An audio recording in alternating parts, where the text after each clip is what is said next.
Tonight, a report on 2 Grant County residents caught with millions of dollars worth of narcotics, and a Moses Lake business owner heads to jail for failing to pay back sales tax revenue. What's happening in sports, Bob? Manta Ray Aquatics placed several swimmers at the Inland Empire Championships and the Mariners Open Cactus League play. Let's take a quick peek at our Weather Center forecast. Hi everyone, meteorologist Mike Sines here with you. Cold front already making its way in towards the area. Who will see rain with this system coming up? I'm Amber Jenks, and we have all this and much more on iFIBER 1 News. From the iFIBER 1 HD studio here in the heart of the Columbia Basin, this is iFIBER 1 News. Your #1 source for local news, sports headlines, and our very own Weather Center forecast covering the entire Columbia Basin. This is iFIBER 1 News, and it starts now.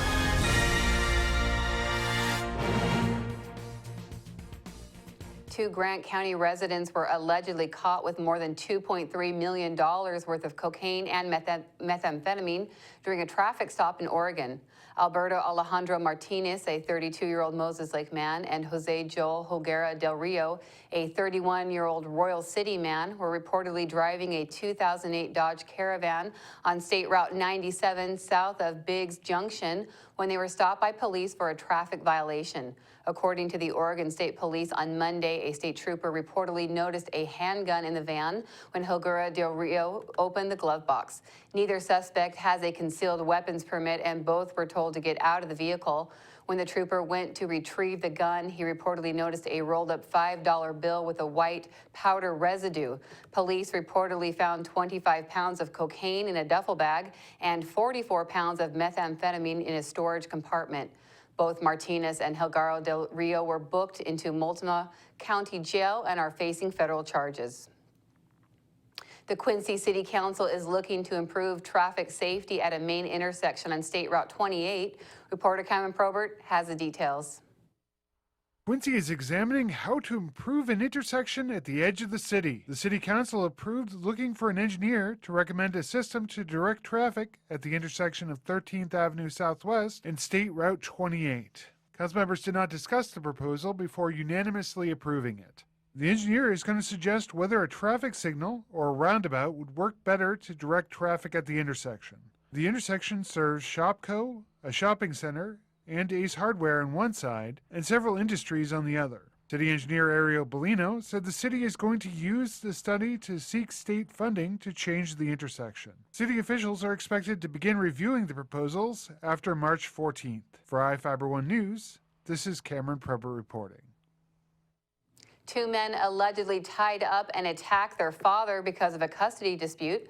Prosecutors charged Hector Guatemala, a 25-year-old Moses Lake resident, and Ernesto Guatemala, a 24-year-old Othello resident, in Grant County Superior Court with assault in the second degree, unlawful imprisonment, and harassment. According to a Grant County Sheriff's Office, the dispute began when Hector Guatemala's wife obtained a protection order in August of 2015, preventing him from seeing the woman and the 2 children they had in common. Their father was reportedly allowing the woman and children to stay at his farm outside of Royal City. On August 30th, the men allegedly arrived, and Hector Guatemala began yelling at his father that he was going to help him get his daughters returned to him. Ernesto Guatemala reportedly used jumper cables to tie up the victim. He reportedly held his father while Hector beat him. Hector Guatemala allegedly threatened to kill their father and anyone who helped take his daughters away from him. He reportedly told their father not to come to court at the next hearing involving the protection order. People can help raise money for the Moses Lake Public Library Foundation on March 12th. The Bagels for Books fundraiser is at Frontier Middle School from 9 a.m. to 11 p.m. Tickets are $10 per person and include bagels, cream cheese, fruit, juice, and coffee. The event features a performance from the Voices of a New Day Choir, and area authors will be on hand, including E. Hank Butchman, Francis Pauley, S. Evan Townsend, Jan Thatcher, Caitlin Morrison, and Madison Bryce.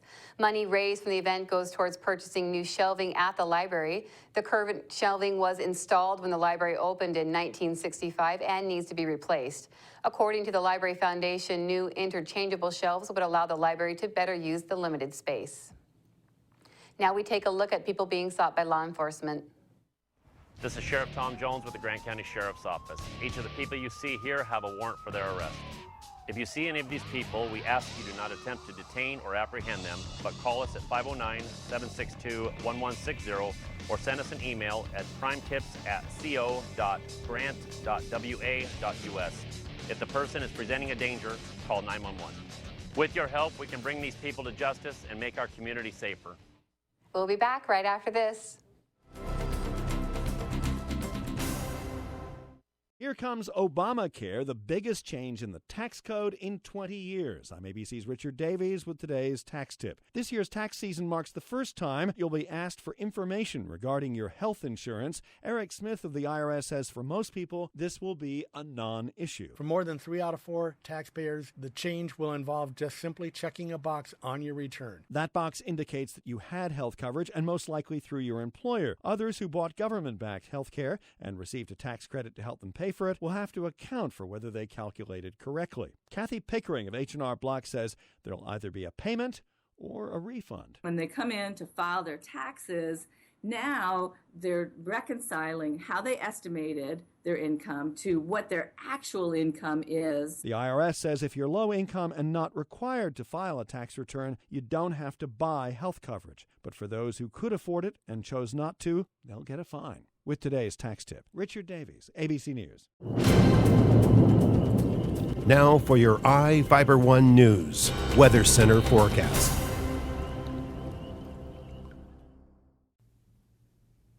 Hi everyone, meteorologist Mike Sines here with you, bringing you your local weather segment brought to you by Barry Motors.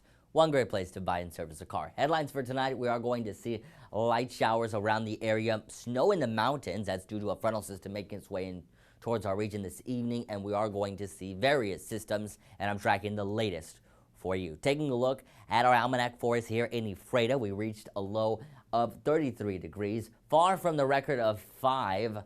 And as we take a look, nothing in the way of precip. The sun set for us nicely at 5:46. Taking a look at temperatures right now outside, winds blowing from the southeast at 7 miles per hour. Partly cloudy skies, and temperatures have just rebounded nicely at 50 degrees. Taking a look as far as Futurecast goes, our model here in-house is not picking up on the light showers that I'm forecasting. It's going to be very light in nature. Look at this though, moisture already coming in off of the coastal regions, showers up towards northern regions as we make our way throughout the overnight hours. Yakima, you could hear a few rumbles of thunder with some downpours across the region. Look at points north. They're going to be seeing areas of mixed precipitation and snow as well as you make your way out into the region. But this cell right here causing a little bit of some heavier rain indicated on our model in-house. That's going to skirt on through, and as it makes its way on towards our area, clearing skies, few isolated showers and snow showers up towards the mountain areas, those will dissipate. And I'm tracking a few more systems, but as we make our way into Thursday, 52 for Port Angeles, 54 for Long Beach with a few rain showers possible out towards the coast. Yakima clear, 61 degrees, 58 out towards Tri-City, mostly sunny skies, making our way closer into the Columbia Basin. Moses Lake, 59, mostly cloudy skies, 58 out towards, for us here rather, in Ephrata, and we're going to see a mixture of sun and clouds throughout the day tomorrow, and during the evening though, we do still have that slight chance of rain showers, so just be sure to have your umbrella ready. Here's a look at my extended outlook. I'm tracking various weather systems, a wet weather pattern as we start off my forecast, 58, mostly sunny skies for the high, cloudy Friday as we make our way into Saturday, rain chances return, a break Sunday. Now all these rain chances are actually cold fronts.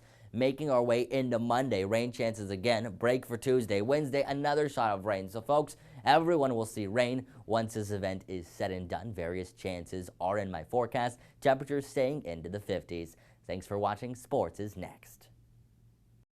Whether you're looking for a bigger car to support your growing family, a new truck for your business, or something to pull that toy of yours, we've got you covered at Barry Chrysler Dodge Jeep Ram in Ephrata. Come see us today and learn why your family, friends, and neighbors buy their cars at Barry. On Basin Street for more than 35 years, and with locations in Moses Lake and Wenatchee, we are one great place to buy a car. Call or click 754-2411 or berrysaves.com. To save some energy, I've used Einstein's mass energy equivalents to design the haptic suits you see in front of you. They will maintain our core body temperature while we completely turn off our heat and air conditioning. With the money we save on our Grant PD bill, I'll be expecting that trip to Disneyland this year. You don't need to be a super genius to save energy and money. Visit grantpud.org to learn how. Manta Ray Aquatics made a big impression at the Inland Empire Swimming Championships at the Moses Lake High School pool. The team was led by a memorable performance from 12-year-old Zachary Washburn, who touched first in 8 events. Washburn broke two Inland Empire records in the 100 and 200 freestyle competition along the way that had stood since 1995. He also took the High Points Award in his age group. Cole Lindbergh finished his winter season with 3 top 8 finishes. He placed 3rd in the 50 and 100 butterfly and 7th in the backstroke. The 400 medley relay team of Jordan Pack, Noah Heaps, Kyle Jorgensen, and Garrett Lake placed 6th. The girls' team earned 6th place finishes in the 50 breaststroke and the 50 and 1600 free. A stunned crowd in Houston watched a terrible accident during a rodeo event when a man was injured in a fall during a chuck wagon race. KTRK's Chauncey Glover has the report. A jaw-dropping moment at the rodeo tonight. Watch as the chuck wagon races comes to an end and the wagons turn this curve. A driver comes tumbling right off the wagon, falling to the ground, and he doesn't move. Let me show you one more time. A very serious accident here and a brutal fall for this driver. I think it was more shocking for people that were up close because, I mean, when you see an event like that up close and personal, I'm sure it would make you even shocked. The crowd left stunned. Horses lose control and crash. The rodeo medical team races to the fallen driver. Vice President and Chief Operating Officer Dan Cheney. The wagon driver has been treated by Rodeo Houston Sports Medicine and transported to the hospital for further examination. The horse was examined, went out of the arena on its own power. The horse was examined by a board-certified veterinarian and expected to make a full recovery. It has been treated and released back to its owner. The Mariners open Cactus League play today in the annual charity game. James Paxton will get the start for Seattle, while Robbie Erlin gets the nod for San Diego. The game will not be televised, but you can listen to it on the radio broadcast on ESPN 710 and MLB.com. Paxton is scheduled to throw 2 innings or 35 to 40 pitches. Most of the position players will get at least 2 at-bats. On the injury front, Nelson Cruz could play in Thursday's Cactus League game. Cruz did some running in the outfield on Tuesday and had no discomfort in his knee. Mike Montgomery had a cyst removed from his neck and hopes to resume playing catch in the next 2 days. Well, good luck to the Moses Lake girls and the Almira Cooley Heartline boys and girls basketball teams who tip off state play Thursday. We're all rooting for you here to bring home championship hardware. We'll be back after this short break. Well, one thing I knew from being a patient myself was that a dental office is a scary place to come to. And so we wanted everything possible to make sure that our office is a comfortable place for our patients to visit.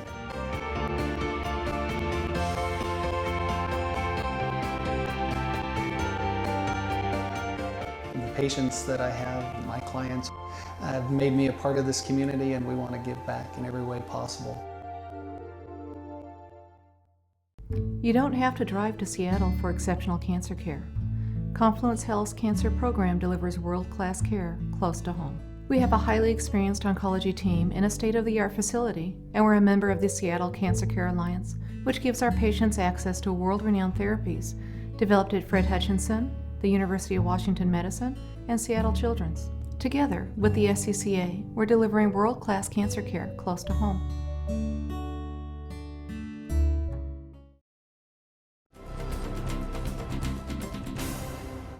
Our spotlight story tonight is about improvements at the Moses Lake High School Library that are designed to benefit students. Reporter Devin Higgins has the story.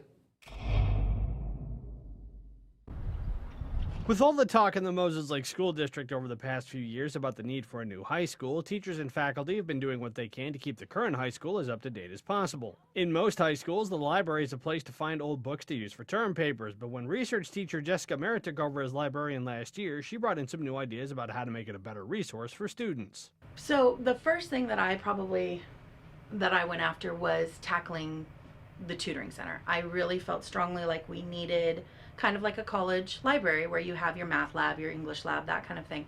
I really wanted us to have that in here and available for kids all day.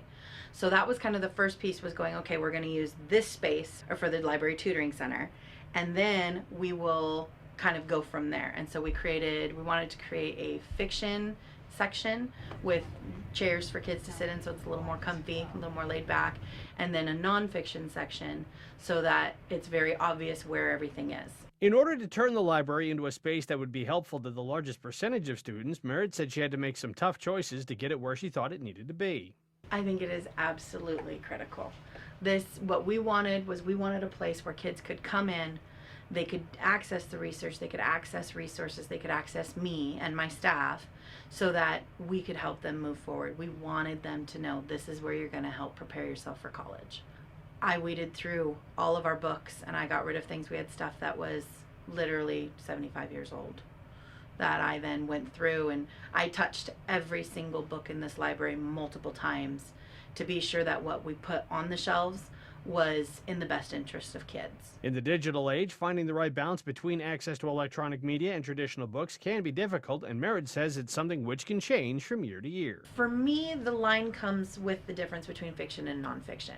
Our nonfiction becomes out of date very quickly, and so to spend the money on books to bring in more nonfiction doesn't make sense to me. It makes more sense to put in our money into research databases, into different digital resources that then kids can use, because those are updated all the time.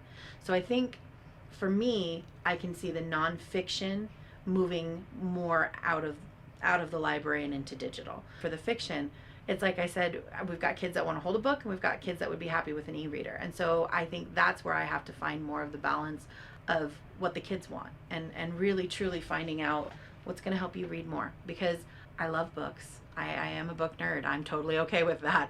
I've been a reader my whole life. I worked in my college library when I was going through college, and I want this to be a good place for kids like it was for me. I want it to be kind of that sanctuary of a quiet place to go and get the things done that I need to, or just a quiet place to go sit and read.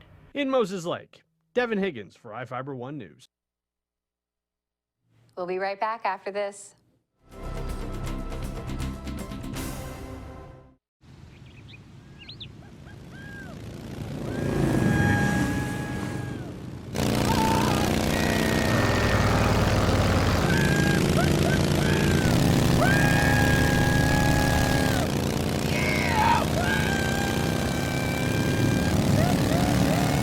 Experience speed like never before when you connect to Grant PUD's high-speed network. Visit grantpud.org to learn more.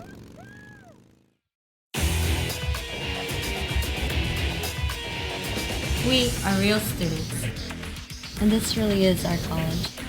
My dream will change the outcome of my life. My college is allowing me to achieve my dream. My dream is to be a pilot. My dream is to be a nurse. Only you can determine your dream. Big Bend will help you get there. What's your dream?